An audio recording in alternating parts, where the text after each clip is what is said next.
Pour la première fois depuis son lancement en 2005, l'armée israélienne a participé aux manœuvres africains Lion, qui ont été accueillis par le Royaume en partenariat et coordination avec les États-Unis d'Amérique pendant la période du 20 au 30 juin.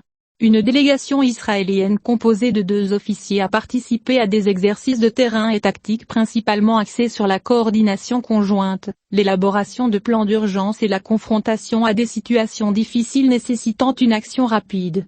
Le commandement militaire américain en Afrique, AFRICOM, a déclaré que ces exercices conjoints annuels avec le Maroc, surnommés Lion africain, comprenaient environ 7500 soldats. Les exercices comprenaient plusieurs exercices à balles réelles, des exercices navals et aériens, un exercice d'intervention chimique, biologique, radiologique et nucléaire et d'autres exercices d'assistance humanitaire civile.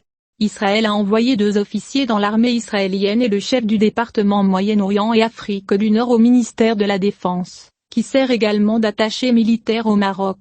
Le ministère israélien de la Défense a déclaré dans un communiqué que la participation d'Israël aux exercices est une étape supplémentaire dans le renforcement des relations de sécurité entre les ministères de la Défense des 2 pays et les armées marocaines et israéliennes.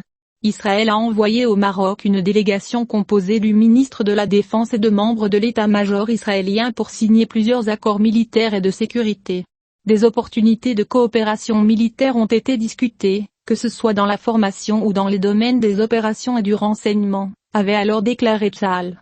Plusieurs hauts responsables israéliens, dont le ministre de la Défense Benny Gantz, se sont également rendus au Maroc et ont signé des accords de coopération, notamment dans les domaines technologiques.